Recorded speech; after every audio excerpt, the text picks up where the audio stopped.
Alhamdulillah kita bisa bertemu kembali secara daring. Kali ini kita akan mencoba sharing bersama founder Syariah Saham, khususnya terkait apa ya? Di buku ini saya pernah baca bahwa founder kita ini memiliki satu filosofi yang unik dalam berinvestasi. Beliau mengambil kisah dari Nabi Yusuf, khususnya tentang takwil. Nah, yang apa? Yang menjadi spiritnya, kira-kira spirit bagi kita nih yang awam, takwil diterjemahkan menjadi kegiatan investasi. Di mana tuh titik-titik temunya tuh? Biar kita gampang tuh. Kasih Mang Imam. Nah, kita akan jumpa lagi ya setelah video yang dadakan itu, yang sambil bakar-bakar naonnya kambing yang hulu sapi, hulu domba yang kaki sapi. Jadi gini teman-teman, sebenarnya sih takwil tersebut kan sebenarnya tidak langsung mencermin apa namanya teh, tidak langsung secara eksplisit, secara terang-terangan memberikan investasi, Mang, tidak. Tapi di situ ada cerita bahwa takwilnya itu kan harus mempersiapkan ketika masa paceklik, harus disiapkan dulu ketika masa panen gitu. Jadi supaya non, supaya apa, supaya kita siap gitu. Supaya kenapa, karena banyak orang yang ketika masa krisis itu kelimpungan secara lahiriah ya, secara lahiriah. Kenapa? Karena ya berkurangnya income, kemudian apa yang lain. Tapi kalau saya sih lebih sini, Mang, saya lebih lebih apa ya, lebih terinspirasi dengan surah Yunus ayat 62. Anu ieu geuning. Bismillahirrahmanirrahim. Ala inna auliya Allahi la khaufun alaihim wa lahum yahzanun. Jadi sebenarnya sih investasi itu teman-teman hanya satu cara saja, hanya satu cara saja. Tadi kalau ditanyakan, Nabi Yusuf dulu menakwilkan ketika ada 7 sapi gemuk itu adalah 7 masa panen, 7 sapi kurus itu 7 tahun masa paceklik. Nah, di mimpinya dimakan 7 sapi gemuk, dimakan 7 sapi kurus. Kan harusnya 7 sapi gemuk memakan 7 sapi kurus. Nah, ternyata itu akan ada masa masa paceklik yang mencekik, akhirnya menghilangkan persediaan yang di masa panen. Kenapa? Karena mereka lupa tidak menyimpan. Nah, itu kan masalah masa depan, teman-teman. Nah, tapi kalau tadi ya, kalau kita itu secara ilmiah, secara rasionalnya seperti itu. Tapi kalau kita kaitkan dengan ayat Yunus, ayat 62 dari surah Yunus tadi, ada hal yang lebih penting dari investasi, yang lebih utama, keimanan. Gitu kan? Di ayat selanjutnya kan allazina, apa ya? Allazina manu birobim wahum yatakun atau apalah, saya lupa. Tapi intinya gini, orang-orang yang dalam Quran itu kan la haufun alaihim wa lahum yahzanun, itu banyak tuh tersebar di berbagai ayat. Tapi intinya adalah iman dan takwa gitu. Kenapa? Karena iman dan takwa itu yang akan menjadi counter, apa yang akan menjadi benteng kita ketika masa krisis. Karena kan la haufun alaihim itu kalau menurut mufasir, kalau nggak salah ya, itu bicara tentang masa depan, tidak merasa takut dengan masa depan. Walahum yahzanun, tidak merasa sedih dengan masa lalu. Nah, kalau orang sudah beriman, apa yang terjadi siap aja, Bang. Apapun yang seperti yang sekarang pandemi, santai aja. Kenapa? Karena Allah sudah menskenario seperti itu dan kita sudah disiapkan untuk menghadapi itu. Lalu gini Mang sini. Misalkan gini, ada riwayat misalkan menyebutkan, Mang, ini boleh ke sana ya? Misalkan kita diskusi ringan aja. Ada riwayat yang menyatakan misalkan bahwa meskipun ini otak-atik gatuk gitu, setiap orang atau umat di di zaman Rasulullah Muhammad itu hampir memiliki sifat apa ya? Sifat atau semacam karakter seperti nabi-nabi terdahulu. Misalkan kalau Mang Amsi lebih mengambil di sini kalau untuk investasi, misalkan di Nabi Yusuf, gitu.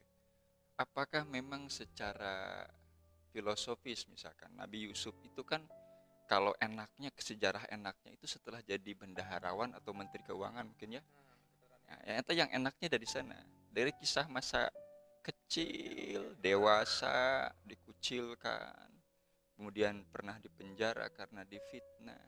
Nah, apakah misalkan hal-hal seperti itu menjadi semacam penguat bahwa kita itu harus berinvestasi, berpikir dalam rangka menguatkan keimanan misalkan? Jadi kalau keimanan tanpa fondamen kebutuhan dunianya terpenuhi, memang agak kadal fakru ayakuna kufron gitu. Nah, bagaimana Mang Amsi? Apakah misalkan kesejarahan itu dari Nabi Yusuf juga bisa kita pelajari agar kita tidak cenderung sedikit-sedikit punungan gaya barudak ayeuna mah. Gagal di sana punung, gagal di sana putus asa. Nah, bagaimana tuh hubungannya Mang Amsi? Oke, menarik nih. Jadi kajiannya Ima lebih ke sofistik nih ceritanya. Jadi kalau nggak salah itu kitab khususnya. Futuhat.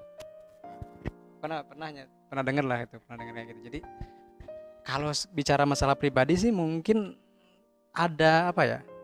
Tapi kalau disebut mirip jadi kesana teh kumaha emangnya. Pokoknya mah naonnya biografi sampai hari ini sebenarnya ya mungkin ada hal-hal yang mirip dengan Nabi Yusuf, misalnya ya tadi ketika masa kecil gitu ya, ada kadang kita merasa kalau bahasa ayana masuk kadang dibully oleh teman gitu kan, minder gitu. Terus saya berpikir juga kalau saya kan kebetulan anak pertama nih. Anak pertama itu biasanya yang duluan tanda kutip dipaksa mandiri kan. Nah tapi karena saya berpikir saya juga ingin mandiri sendirian gitu, saya juga ingin teman adik-adik saya juga mandiri, dan jadi setidaknya saya harus mandiri lebih dulu supaya tidak membebani orang tua kan gitu. Nah kemudian tadi saya juga mungkin kalau harus bicara emangnya saya itu dari kecil kadang sering mimpi, dan ketika mimpi itu saya baca takwilnya di Ibnu Sirin, itu kejadian dan itu juga yang akhirnya misalnya kalau tadi kalau Nabi Yusuf pernah di penjara, mungkin saya pernah diserang, dan itu kan berpikir saya juga harus jadi lebih sederhana, lebih bijak dalam menghadapi sesuatu. Dan kemudian ya tadi karena kita juga harus membuat makmur yang berkah gitu ya, maka kita harus belajar sesuatu, dan ilmunya adalah salah satunya adalah investasi. Meskipun ketika dalam perjalanannya mungkin bukan dari saham saja kita banyak rezeki atau banyak keberlimpahan itu, tapi dari hal-hal lain yang Allah berikan gitu. Kemudian juga gini Mang, ini mungkin saya harus jadi saya buka rahasia nih di sini di channel ini nih. Jadi waktu pesantren saya itu pernah bolos dari pengajian sampai dimarahi lah wali ustadznya. Kenapa bolos? Karena saya ingin mengikuti satu kajian psikologi Al-Quran atau namanya teh naon sih namanya teh ada khas lah. Jadi bagaimana misalnya diri kita itu adalah cerminan dari juz Al-Quran. Mungkin pernah dengar yang dari Malang itu. Nah ternyata saya ketemu langsung Mang sama orangnya. Saya ketemu langsung sama mursyidnya atau apalah foundernya kalau sekarang Mang. Kemudian dia nanya ke saya, kamu waktu kecil pernah tenggelam ya? Kemudian waktu kecil kamu pernah bikin gua-guaan di dekat rumah supaya kamu bisa sembunyi sendiri gitu. Oh, ya saya jawab aja karena memang itu saya alami. Kemudian dia bilang, kamu juz 18. Juz 18. Qad aflahal mu'minun.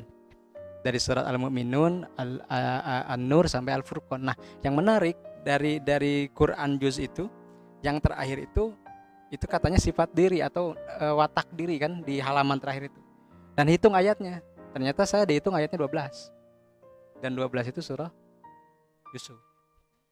Jadi kamu akan diuji masalah ekonomi gitu. Kamu akan diuji masalah. Saya sih dulu kan ya cara Amang tadi lah teka-teka gitu ya. Jadi percaya ya ada itu gimana gitu ya, tapi tidak percaya juga ada apa ya? Ada takdir yang seolah menggambarkan itu juga. Nah, akhirnya gitu Mang.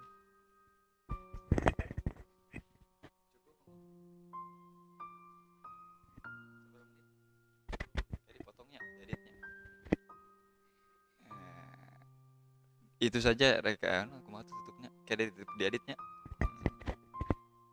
Jadi itu sekedar filosofi dari Mang Amsi. Alhamdulillah kita punya banyak ilmu yang tadi beliau paparkan.